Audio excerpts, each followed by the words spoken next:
செம்மலரும் இன்றைய பாரிசு கலையின் சக்கரத்தில் நகர்ந்து செல்கின்ற 15 நூற்றாண்டுகள் என்னிடம் பிடித்த கல்லூரி விளக்குகள் ஏற்றிட விளைந்த செம்மலரும் இன்றைய பாரிசு கலையின் சக்கரத்தில் நகர்ந்து செல்கின்ற 15 நூற்றாண்டுகள் என்னிடம் பிடிப்புணர்ச்சி கை கோர்த்து நமதாயின்றும் நம்மில் ஒவ்வொரு முதன்மையாகின்ற கல்லூரிகளையும் பெருமை கண்ணும் இந்த காலம் நமது பெருமைக்கும் இடம்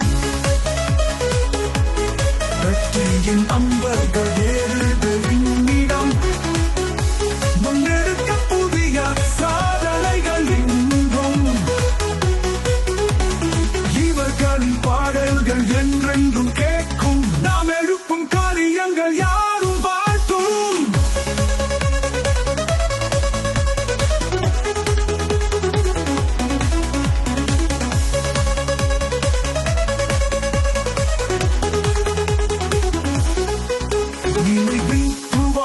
இடம் பெற்று எம்மை பின்தொடர்ந்து வரும் போராட்டம் அவைகளை திருப்பி எங்கள் புத்துருக்கினால் செம்மையான எதிர்காலம் பார்க்க வைத்து விழிப்புணர்ச்சி கை கோட்டு கொடியை ஏற்றி வைக்குமாறு இந்த நிகழ்வுடைய தலைவரும் இந்த கல்லூரிய முதல்வரும் ஆகிய திருவாளர் செல்லத்துறை பேரின்பனானவரை நாங்கள் அன்போடு அழைத்திருக்கின்றோம். கல்லூரி கொடியேற்றலை தொடர்ந்து கல்லூரி கீதம் மாணவர்களினால் இசைக்கப்படும்.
ஆண்டினை சிறப்பிக்கும் முகமாக உருவாக்கப்பட்ட விசேட கொடியினை ஏற்றி வைக்குமாறு இன்றைய நிகழ்வுடைய அதிதி பேச்சாளர் இந்த கல்லூரிய பழைய மாணவர் திருவாளர் ஸ்டீபன் ஜேசின் அவர்களை நாங்கள் அன்போடு அழைத்திருக்கின்றோம்.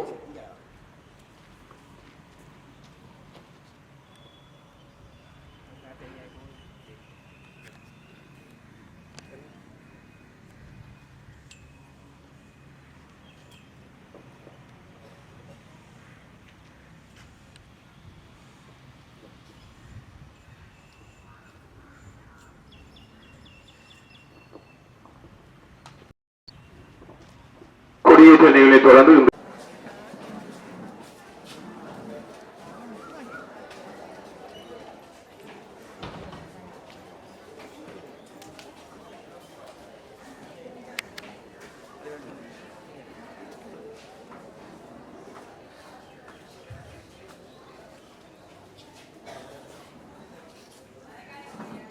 ஸ்டீபன் ஜேசில் அவர்கள் BSc engineer honours MBCS MCS IT data forensics officer யூகேயில் இருந்து இந்த கலந்து சிறப்பித்துக் கொண்டிருக்கின்றார். இந்த நிகழ்வை ஆரம்பிக்கும் முகமாக முதலாவதாக மங்கள விளக்கேற்ற நிகழ்வு இடம்பெற இருக்கிறது.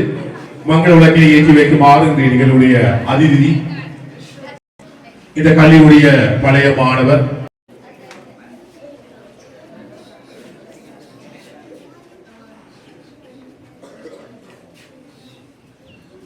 தொடர்ந்து மங்கள விளக்கு ஏற்றுவதற்காக எங்களுடைய டிபி ஹன்ஸுடைய ஆட்களுடைய நிறுவனர்களை நாங்கள் அன்போடு அழைத்திருக்கிறோம்.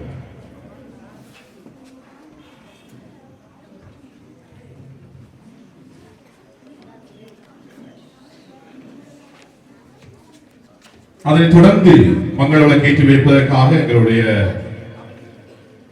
விருந்தரோடு இங்கு வருகின்றிருக்கின்ற எங்களுடைய சின்ன மழலை அவர்களை நாங்கள் அன்போடு அழைத்திருக்கிறோம்.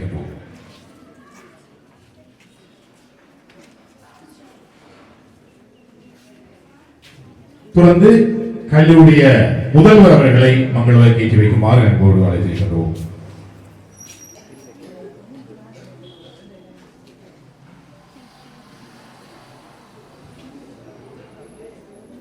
கூடிய தலைமை உரையை வழங்குவதற்காக இந்த கல்லூரிய முதல்வர் இன்றைய நிகழ்வுடைய தலைவர் திருவாளர் செல்லத்துறை பேரிமனான் அவர்களை நாங்கள் அன்போடு அழைத்திருக்கிறோம்.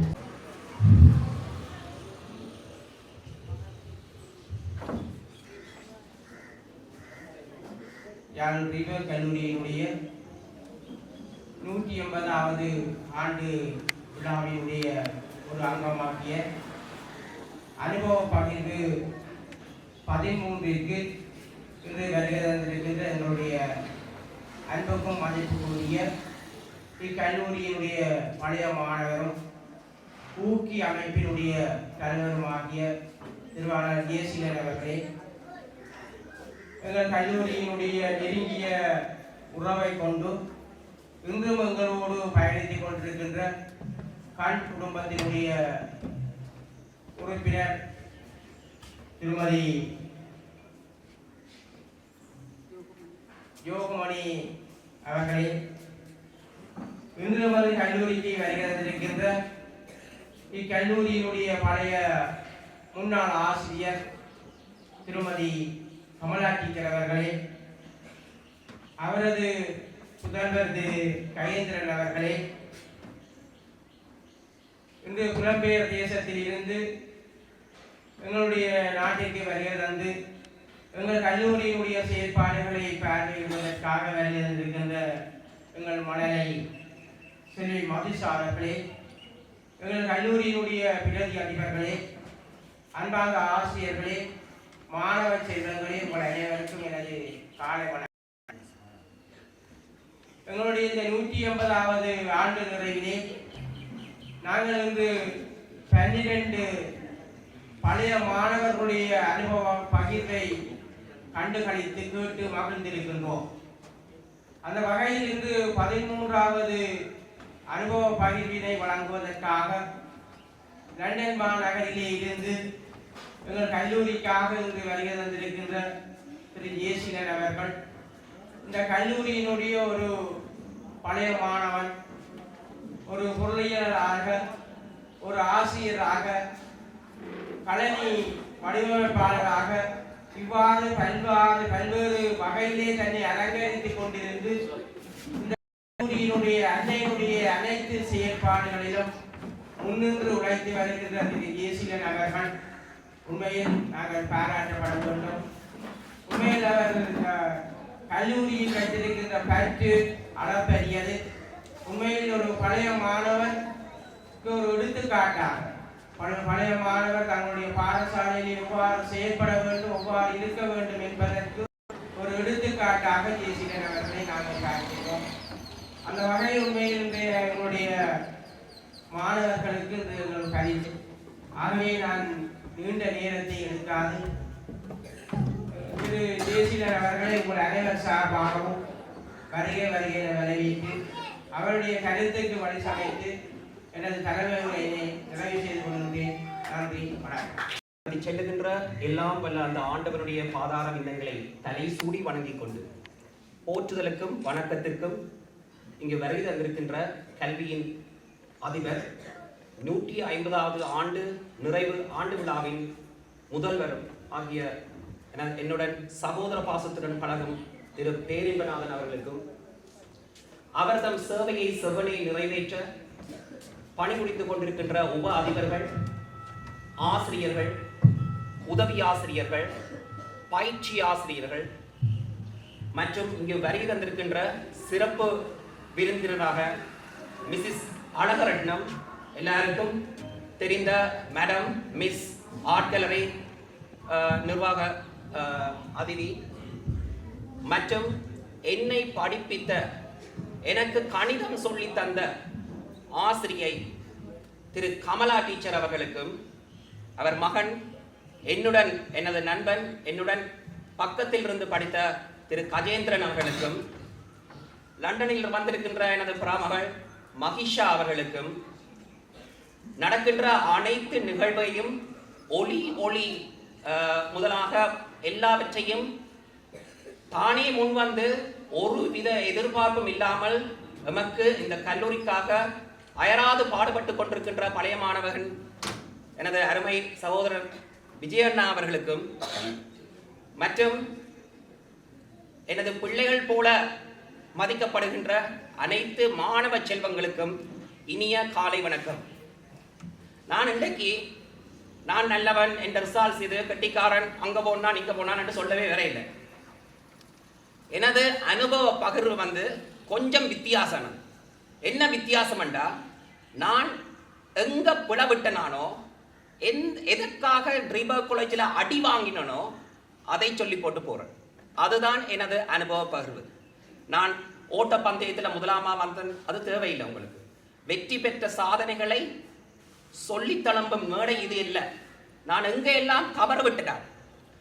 தவற விட்டு அடி வாங்கி அடுத்த கட்டத்துக்கு போகும்போது எனது முயற்சிகள் எவ்வாறு இருந்தன என்று உங்களுடன் பகிர்வதற்காகத்தான் இங்கு வந்துள்ளேன். முதலாவதாக என்னை பற்றிய அறிமுகம். சகோதர பாசத்துடன் பழகின்ற திரு அரவிந்தன் சார் அவர்கள் அழகாக குறிப்பிட்டிருந்தார். நான் சாதனைகளை இங்கு சொல்ல வரவில்லை. எனது வாழ்க்கை முறை என்னை எவ்வாறு சாவகச்சேரிக்கு வரவழைத்து இந்த பள்ளிக்கூடத்தில் அதீத பாசத்தை நான் வைத்ததற்கான காரணம் என்ன? நீங்களாம் கேட்பீங்கள், எல்லாரும் வருவினோம், வெளிநாட்டிலிருந்து வருவினோம், பள்ளிக்கூடத்துக்கு முன்னாலே இருந்து ஒரு செல்ஃபி அனுப்பினோம், போயிட்டு வாரம் சார் போவினோம். ஆனால் நான் அப்படி இல்லை. நான் உங்களோட தங்கி நிற்கிறேன். நான் இன்றைக்கும் இந்த கிழமை வந்து இந்த முழு கிழமையும் உங்களோட நின்று போட்டு தான் வெள்ளிக்கிழமை தான் கொழும்புக்கு போய் அங்காட லண்டனுக்கு போவேன். அப்ப நான் ஏன் இதை செய்யணும் என்றதுக்கு நான் ஒரு சின்ன கதை ஒன்று சொல்றேன். அந்த கதை முடிவடையும் போது எனது உரையும் முடிவடையும். ஒரு சின்ன கதை, எல்லாரும் அமைதியா கேட்டா எனக்கு சந்தோஷம். அதன் ரிஃப்ளெக்ஷன், அதாவது அந்த பிரதிபலிப்பு என்னன்னா, நீங்க வடிவா அந்த கதையை உள்வாங்குறீர்கள் என்று அர்த்தம். நான் 1975ஆம் ஆண்டு பிறந்த நான். உடனே கையை கால மடிச்சு எண்ணாதீங்க எத்தனை வயசுன்னு நானே சொல்றேன். எனக்கு 49 வயசு.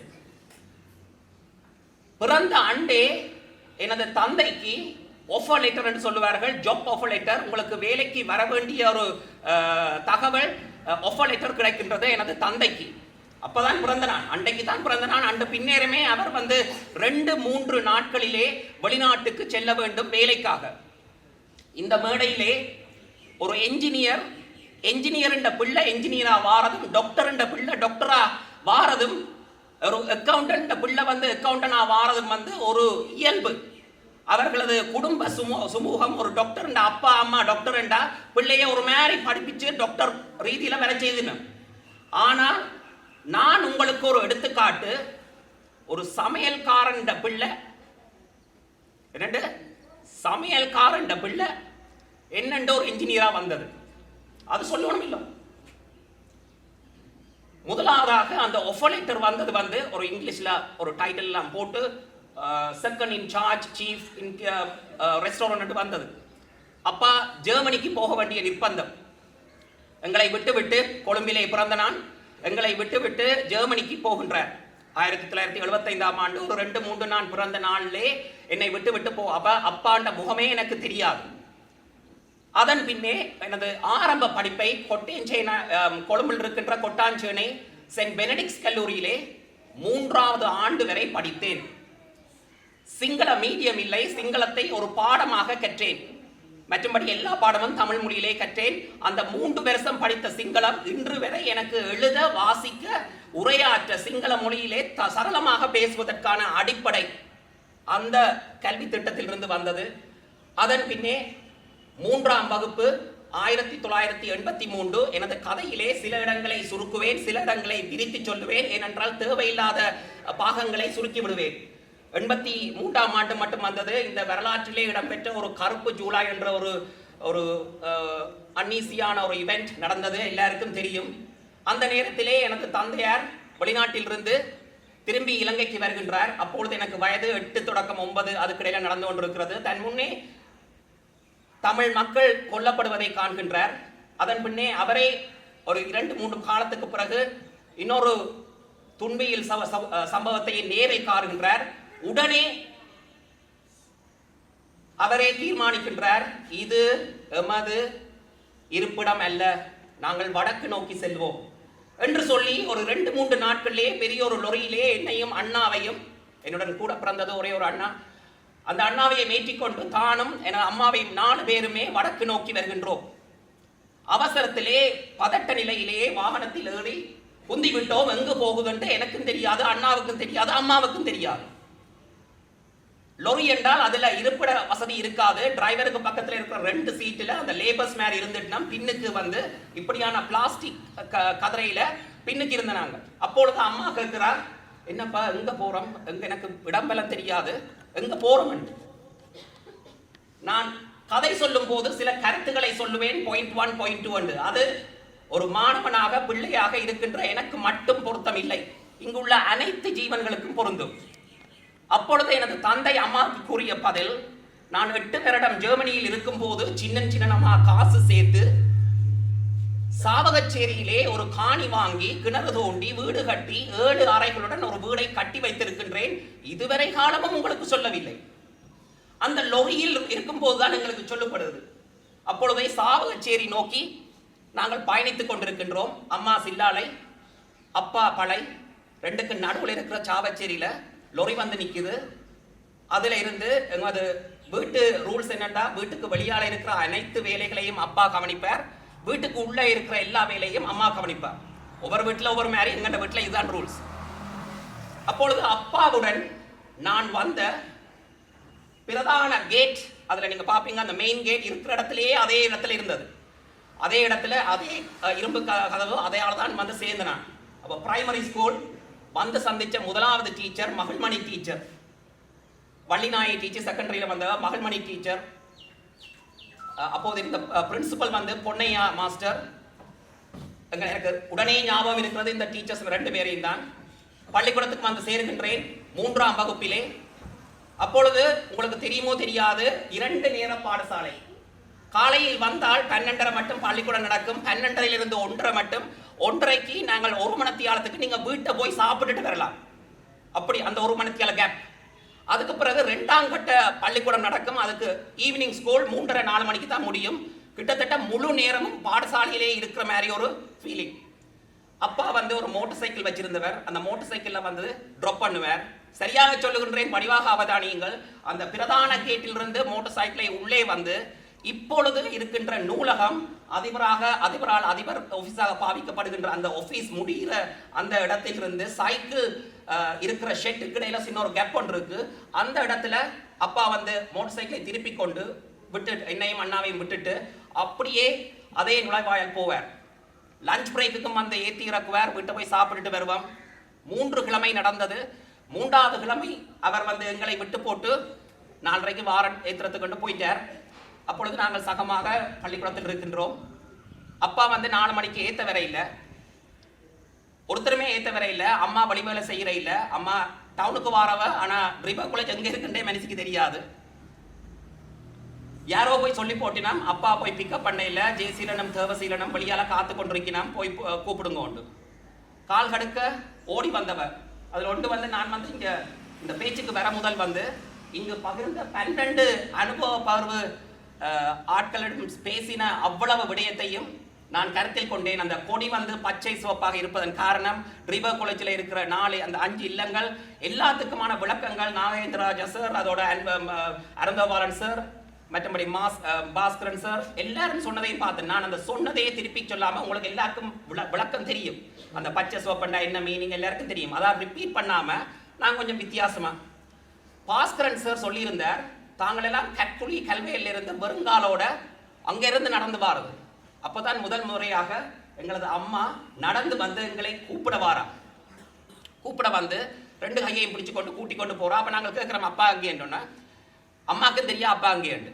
அடுத்த நாள் காலை வந்து எங்களுக்கு தெரியும் அப்பா வந்து எங்களுக்கு ஒரு வீடு வந்து 7.5 பரப்பில் கட்டினவர், 3.5 பரப்பில் வீடு, பின்னுக்கு 4.5 பரப்பு வந்து வெறும் காணியா இருந்தது.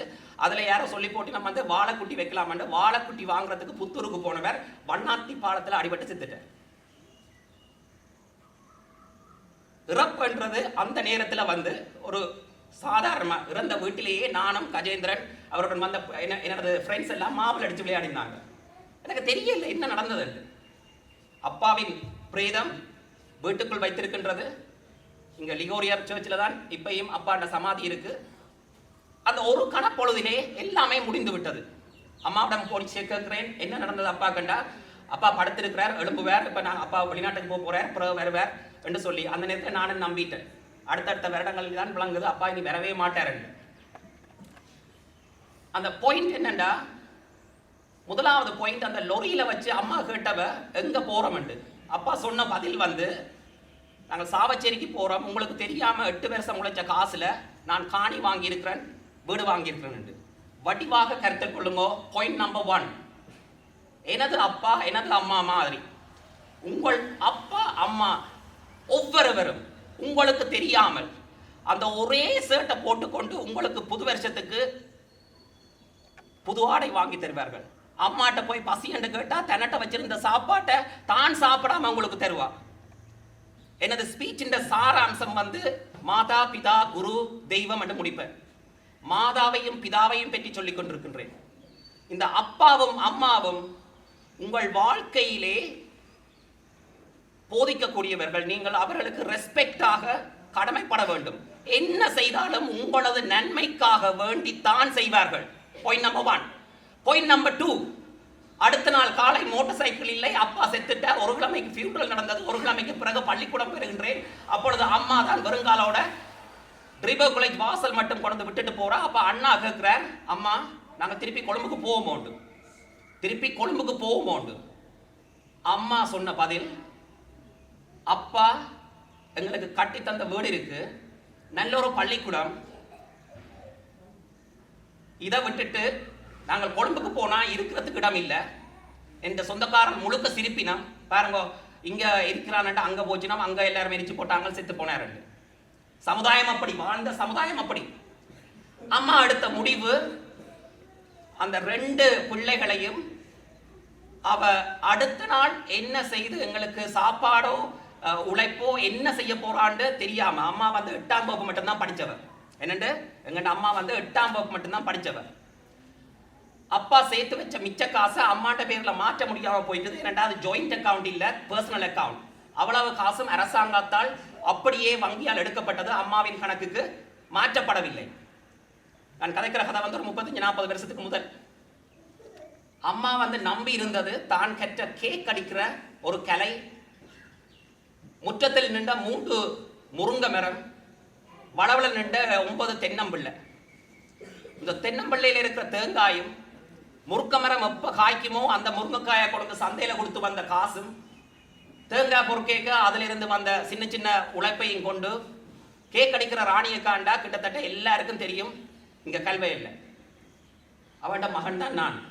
இந்த 3 உழைப்பையும் வச்சுக்கொண்டு ஒவ்வொரு நாளும் பாடசாலைக்கு எங்களுக்கு பேக் லஞ்ச் எல்லாம் செய்து வந்து எங்களை படிப்பிச்சவன். இந்த ரிவர் காலேஜில் வந்த பற்று வடிவா வச்சுக்கொள்ளுங்க. வாழ்க்கையில என்ன நடந்தாலும், what ever happens in your life, you don't want to disappointed. என்ன சொன்னா, உங்களோட வாழ்க்கையிலே நான் சந்தித்த துயரங்கள் மாதிரி நீங்கள் வந்து பல துயரங்களை சந்திப்பீர்கள். சந்திச்சால் அதோட வாழ்க்கை முடியவில்லை, நீங்கள் வேறு நடை போட்டு இன்னுமே போகணும். தடைகள் வருவது, the failure is not opposite word of success. failure வந்து எதிர்ச்சொல் அல்ல சக்சஸுக்கு. failure is a part of the success. ஒரு வெற்றியான வாழ்க்கைக்கு தோல்விகள் வந்து பாகமாக அமையக்கூடிய ஒரு படிமுறை தான் அது.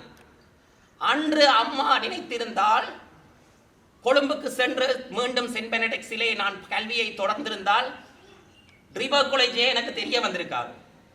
நான் இந்த மேடையிலே நின்றிருக்கவே மாட்டேன். ஆனால் அப்படி செய்யவில்லை. அம்மா எடுத்த முடிவு, அந்த மோட்டார் வண்டி வந்து திரும்புகிற இடம்தான் நான் அநேகமாக நிற்கிற இடம்.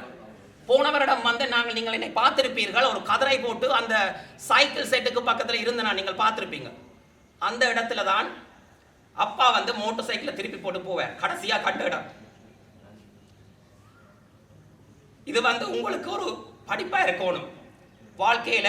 whatever happens, give the time. என்னன்னா நேரத்தை கொடுங்கோ, காலம் பதில் சொல்லும். as a Tamilian, நாங்கள் வந்து தமிழர்கள் எல்லாருமே நாங்கள் சொல்றது பாப்போம், பார்த்துக்கோ, சரியല്ലോ, என்ன நடந்தாலும் எல்லாம் காலத்தோட போகும். அந்த காலம் எவ்வளவு, ஒரு மணித்தியாலமோ ஒரு வருஷமோ தெரியாது. ஆனா give some time, everything will be cured, everything will be settled. அதைத்தான் எனது அம்மா 8ஆம் வகுப்பு மட்டும் படித்த அம்மா வந்து அன்று திடமான வைராக்கியத்திலே எங்கள் இருவரையும் ட்ரீபர்க் காலேஜிலே படிப்பித்தார். ட்ரீபர்க் காலேஜிலே எனது முதலாவது ஃபெயிலியர். பொன்னையா மாஸ்டர்கிட்ட வாங்கின அடி. இப்போ நான் பிரைமரி ஸ்கூலுக்கு நான் இன்னும் போக இல்லை, இந்த கிழமை கட்டாயம் போவேன். நாங்கள் அந்த நேரம் படித்த படிப்பின்படி நாங்கள் எல்லாருமே சீட்டிங் பொசிஷன் கரம்பலையை பார்த்தபடி அப்ப விராந்தை குறைவே சொல்ல இல்லை, அடி வாங்கினார். ஏனென்றா பின்னுக்கு திரும்பி கதைச்சதுக்கு அவர் என்னோட கதைக்கவே இல்லை. கூப்பிட்டு வகுப்பால வந்தோன அடி. அதுக்கு போயிருந்தேன். 2வது ஃபெயிலியர் எனக்கு நடந்தது வந்து கொன்றை வந்து நாத்தி சூடி திருக்குறள் இருக்கு. நான் அந்த மெட்ட 2 ஓகே, கொன்றை வந்து கொஞ்சம் பொபலியா சொல்லுவேன். என்னன்னா அந்த ஆர்டர் மாறி சொல்றேன். பாடமாக்கி போட்டேன்னா நான் என்னண்டா அந்த சொல்லேக்க 3வது கொன்றை இருந்தேன்னா 4வதுக்கும் 4வது சொல் கொண்டு போய் 3வதுக்கும் சொல்லி போட்டு திருப்பியும் பொன்னையா மாஸ்டர் அடி வாங்கினேன். திருப்பியும் வாங்கினான். ஏன் இந்த மனுஷன் அடிக்கிறது பாடமாக்கி தான் இருக்கிறான்டா, ஒழுக்கப்புல. அந்த ஒழுக்கம் முக்கியமானதுன்றது எனக்கு ஒரு 49 வயசு தான் விளங்குது. Discipline is very important. ரீபர்க்குள்ள இருந்த D4 டிசிப்ளின், அவ்வளவுதான் ஒழுக்கம். அவ்வாறாக முக்கி ஸ்காலர்ஷிப் படிச்சேன். நான் ஸ்காலர்ஷிப் ஃபெயில். ஸ்காலர்ஷிப்புக்கு நான் பாஸ் மார்க்கே எடுக்க இல்லை. நம்பினா நம்புங்க, சரிங்களா? நம்பினா நான் வந்து நினைப்பீங்க இந்த மனுஷன் சரியான கட்டினா இன்ஜினியரா வந்துட்டார், யூனிவர்சிட்டிக்கு போய் அப்படி ஒன்றுமே இல்லை. காலை ஸ்காலர்ஷிப் என்ற முதலாவது நேஷனல் எக்ஸாம் படு ஃபெயில். கட் அவுட்டுக்கும் எனக்கும் உள்ள கிட்டத்தட்ட 20 மார்க்ஸ் இருந்தது. உண்மையை சொல்றேன், பரீட்சையில் ஃபெயில் விடுவதென்றது ஒரு பெரிய பாரதூரமான குற்றமே இல்லை. அதற்கு பிறகு செகண்டரி ஸ்கூல், அதாவது முதலாவது நாங்கள் பள்ளிக்கூடத்துக்கு வரைக்கும் பெரிய ஒரு பொது மைதானம் சாவகச்சேரியிலே இருக்கின்ற ஒரு திறந்த மேடை இருந்த பள்ளிக்கூடங்கள் 2 லேடிஸ் காலேஜ், ட்ரீபர்க் காலேஜ். இந்த 2 பள்ளிக்கூடத்திலேயும் தான் ஒரு மேடை இருக்கு. மேடை இந்த பக்கம் அங்காள பக்கத்துல கிட்டத்தட்ட 2000 பேர் நின்று அந்த நிகழ்ச்சியை பார்க்கலாம். லேடிஸ் காலேஜ்ல இப்பயுமே இருக்குமென்னு நினைக்கிறேன், எனக்கு வடிவா தெரியல. ஆனா ட்ரீபர்க் காலேஜ்ல இருந்த மேடை வந்து போர் நிமித்தம் காரணமாக உடைக்கப்பட்டு விட்டது. நாங்கள் வரையக்க அந்த மேடைக்கு பின்னால பிரைமரி ஸ்கூல், மேடைக்கு இங்கால செகண்டரி ஸ்கூல். 6ஆம் வகுப்புல இருந்து 11ஆம் வகுப்பு மட்டும். அதில் இருந்து எனது செகண்டரி ஸ்கூல் அனுபவம் தொடங்கினது. நான் வந்து சேரேக்க இருந்த பிரின்சிபல் வந்து பாலச்சந்திரன் சார். அவரும் ஒயிட் அண்ட் ஒயிட், சரியான மரியாதை. பிறகு ஏலவலுக்கு வந்தோடனே பிரைவேட்டா நான் அவர்கிட்ட பிசிக்ஸ் படிச்சினான். ஏலவல மேக்ஸ் செய்தனான். அப்ப பிசிக்ஸ் கெமிஸ்ட்ரி டபுள் மேக்ஸ் செய்தனான். அப்ப அவர் வீட்டை கூப்பிட்டு ஒரு 4 பேரை கூப்பிட்டு வந்து பிசிக்ஸ்ல லைட் சவுண்ட் எல்லாம் படிப்பேன். இப்போ கூட நோட்ஸ் கேட்டீங்கன்னா நான் வந்து பார்க்காம படிப்பேன். பாயிண்ட் நம்பர் 3, நீங்கள் கல்வி கற்கும் போது பாடசாலை வகுப்பிலே கற்கும் நேரத்திலே அதை கற்க வேண்டும். என்ன சொன்னா, இன்றைக்கு 45 நிமிஷம் டீச்சர் ஒரு ஆள் வந்து ஒரு பைதகரசின் தேற்றம், குருதி சுற்றோட்டம் ஏதாவது படிப்பித்தா அந்த நேரத்துல அந்த 45 நிமிஷத்திலேயே அந்த சப்ஜெக்டை உள்வாங்கி படிச்சிடணும். வீட்டை போய் படிப்போம், நோட்ஸ் எழுதி வச்சு பின்னேரம் படிப்போம், சோதனைக்கு கிட்டவா படிப்போம், அதெல்லாம் வேணாம். அந்த வகுப்பு நேரத்திலேயே படிக்க வேண்டியது உங்கள் கடமை. அப்படித்தான் நான் படிச்சினேன். ஒவ்வொரு பாடத்திலையும் நான் வந்து வகுப்பு நேரத்தில் படிச்சு என்னுடன் சக மாணவர்களுக்கு, இங்க கஜேந்திரன் இருக்கிறார், என்னோட பக்கத்துல வாங்கல இருந்து படிச்சது. அந்த பண்பு என்னண்டா, நான் வந்து படிச்சு எனக்கு கணக்கு செய்ய தெரியும், ஒரு சயின்ஸ்ல ஒரு சப்ஜெக்ட் நல்லா விளங்கினா தெரியாத மாணவர்களுக்கு நான் அதை விளங்கப்படுத்துவேன். நானும் 1-2 பேர் இருந்து பின்வாங்கல இருந்து கூப்பிட்டு வச்சு விளங்கப்படுத்துவேன். விளங்கப்படுத்தும் போது எனக்கு இன்னும் கூட அது விளக்கமாக இருக்கு. நான் இன்று இந்த மேடையிலே பேசுவதற்கு கணிதம் படித்து மேத்ஸ் டீச்சர் என்றது லண்டன்ல நான் ஒரு செகண்ட் ஜொப்பா செய்கிறேன். பின்னேரங்களிலும் சனிக்கிழமையும் ஞாயிற்றுக்கிழமையும் மகிஷா போன்ற பிள்ளைகளாக 120 பிள்ளைகள் என்னிடம் இருக்கின்றது. இவருக்கு 12 வயசு, 18 வயசு பிள்ளையில இருந்து 12 வயசு மட்டும் மகிஷா மேரி 120 பிள்ளைகள் இருக்கிறேன். அந்த மேத்ஸ் படிப்பிக்கிறதால எனக்கு ஒரு 2வது இன்கம் வருது. இங்க இப்படியான ஹாலிடே மாதிரி ஃப்ளைட் டிக்கெட் எல்லாம் புக் பண்ணி வரக்கூடிய நிலைமையில நான் இருக்கிறேன். ஏனென்றா ஹார்ட் ஒர்க்கிங். எனக்கு மேத்ஸ் படிப்பிச்சிருந்த அந்த டீச்சர் இங்க எங்களுக்கு முன்னால இருக்கிறா, மிஸ்ஸஸ் கமலா டீச்சர். ஒருக்கா எல்லாரும் கை தட்டி விடுங்க.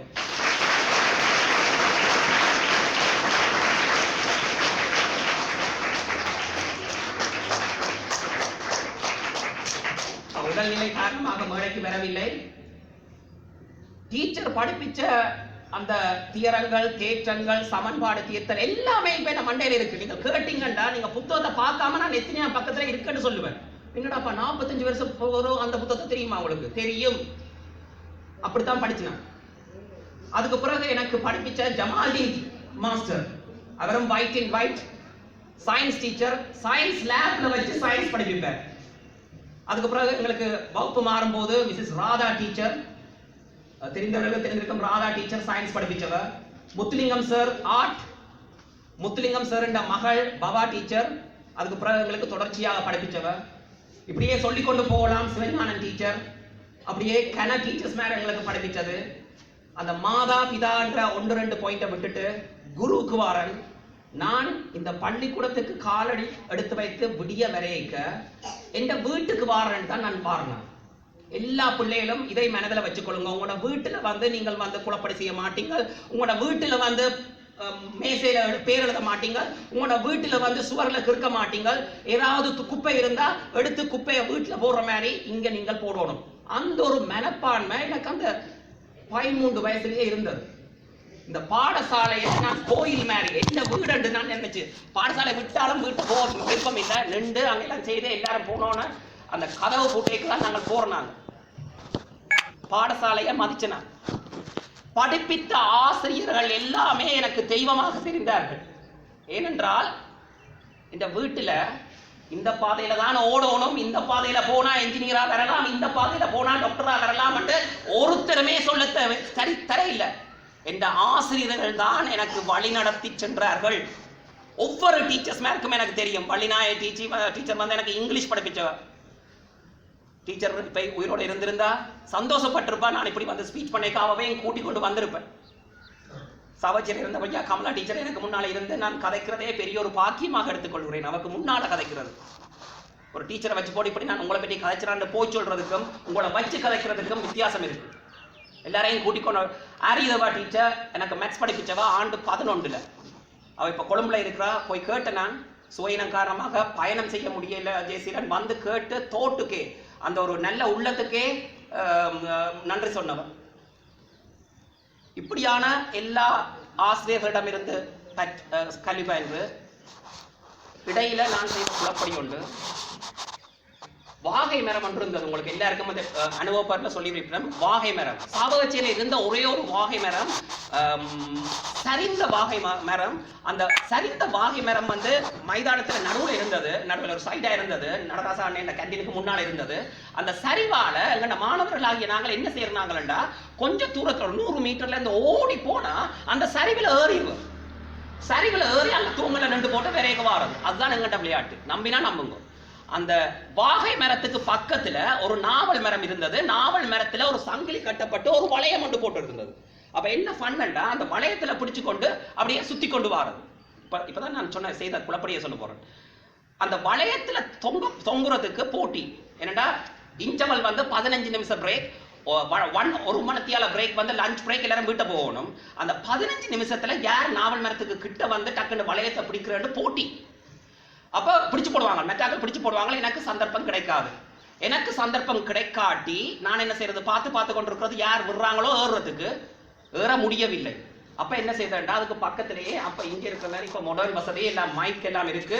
உங்களுக்கு பாடசாலை முடிந்தோன்னா முதலாவது பாடவேளை முடிந்தது, 2வது பாடவேளை ஆரம்பம் எல்லாம் நல்ல வடிவா போகுது. நம்பினா நம்புங்க, அந்த காலத்துல எங்கிட்ட இருந்தது ஒரு தண்டவாள கம்பி. ஒரு தண்டவாள கம்பியும் அதுக்கு பக்கத்துல ஒரு இன்னொரு கம்பி அதால அடிக்கிறது. நான் என்ன செய்கிறேன், நான் செய்ததை கடைசி வந்து வெளியே செய்யாதீங்கோ.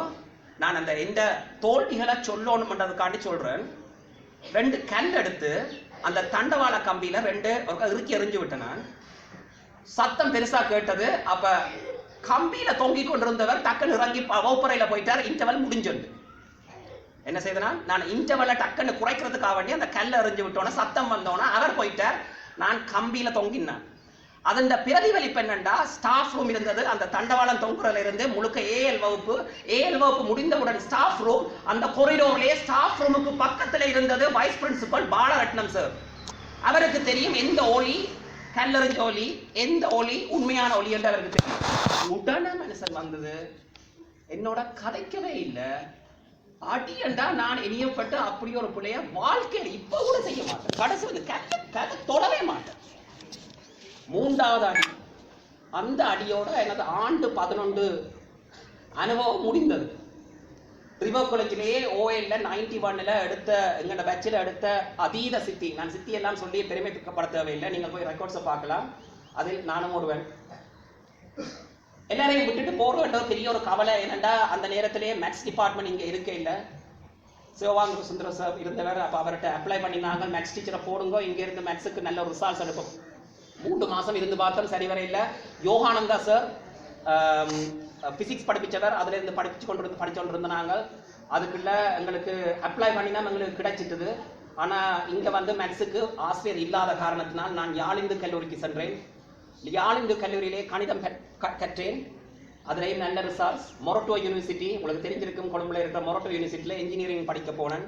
அது முடிச்சு 4 வருஷத்துல 2 வருஷம் கொழும்புல வேலை செய்து போட்டு அப்படியே லண்டனுக்கு போய் செட்டில் பண்ணி 22 வருஷம் அங்கே லண்டன்ல இருந்தேன். நான் 22 வருஷத்துல கடைசி 5 வருஷமும் இங்க வந்து போறேன்.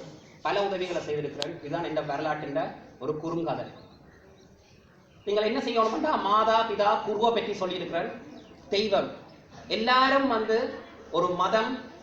இஸ்லாமியர்கள் இங்கே இருக்கின்றீர்கள், சைவர்கள், கத்தோலிக்கத்தார் எல்லாருமே இருக்கின்றீர்கள். உங்கள் எல்லா மதமுமே ஒரு டிசிப்ளினரி ஆக்டராக்கு தான் கொண்டு போகிறது. எந்த மதத்தை என்றான் பரவாயில்லை, அந்த மதத்தை கடவுள் பக்தியுடன் கட்டாயமாக நீங்கள் தரிசனம் செய்யுங்கள். நீங்கள் நினைப்பது கட்டாயமே கைகூர்க்கும். அதுதான் எனது சிற்றுரை. சமரையாக சொல்லிக் கொடுக்கிறேன். வாழ்க்கையிலே என்ன நடந்தாலும் டோன்ட் வரி. என்ற அப்பா சமையல்காரன், நான் இன்றைக்கு என்ஜினியர். ஒரு முடிவு எடுத்தால் அந்த முடிவை நோக்கி பயணிங்கள், பின்கால் வைத்து பின்னுக்கு போகாதீர்கள். உங்கள் வகுப்பில் இருந்து ஆசிரியர் கொடுக்கின்ற அழகு பரீட்சை மற்றும்படி ஸ்காலர்ஷிப்போ சின்ன பரீட்சையில ஃபெயில் பண்ணினா அதெல்லாம் பெருச தோல்வி என்று எடுக்காதீங்க. அந்த தோல்வியில விட்ட பேப்பர் எடுத்து எங்க பிளவிட்டு பார்த்து அதை திருத்து. ஒரு கணக்க 9 தரம், நான் 10 தரம் 15 தரம் செய்திருக்கிறேன். செய்து அந்த கணக்கை படிப்பிக்கிற ஸ்தானத்திலேயே நான் வந்து இன்றைக்கு வந்து மேக்ஸிலேயே பெரிய ஒரு டிகிரி முடிச்சால ஆள்தான் நினைச்சு பாருங்க. தோல்வியில் முக்கியம் இல்லை. 3வது வந்து அம்மா அப்பா தான் முக்கியம்.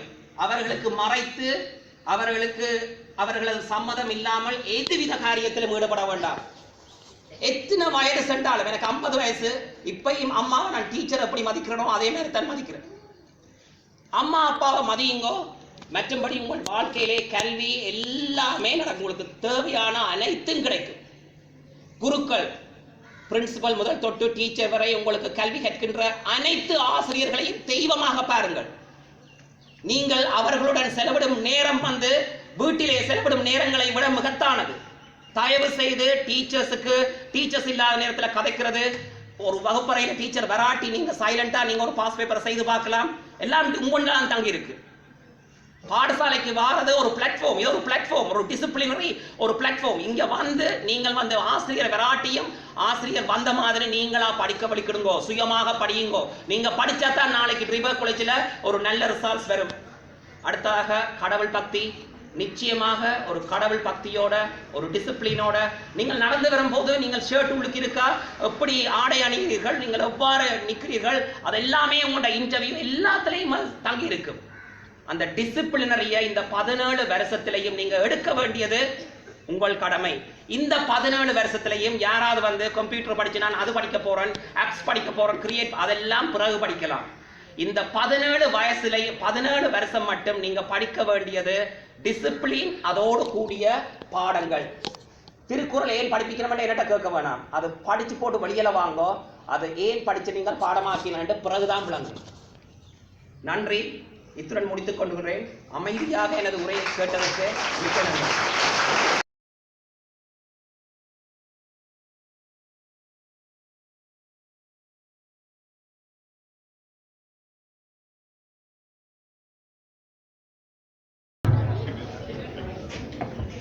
Hi everyone. முதல் நான் என் மேத்ஸருக்கு நன்றி சொல்ல விரும்புகிறேன். என்னை இங்கு கூட்டி கொண்டு வந்திருக்கு. இன்றைக்கு நான் ஏன் படிப்பு தேவை என்று கதைக்க போறேன். உங்களுக்கு படிப்பு இல்லாமல் வாழ்க்கையில எதுவும் செய்ய கஷ்டமா இருக்கும். படிப்பு உங்களை ஒரு நல்ல டீசென்டான பர்சன் ஆகும். டிசிப்ளினும் படிப்புலே இருக்கு. நாங்களே எல்லாம் தனியே செய்யலாம்.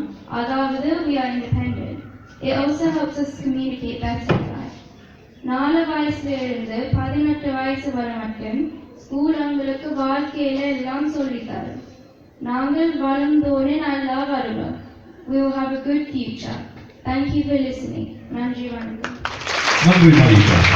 அற்புதமான கணிதங்களை விளம்பிய ஒரு மலரை உங்களுக்கான உருவாகி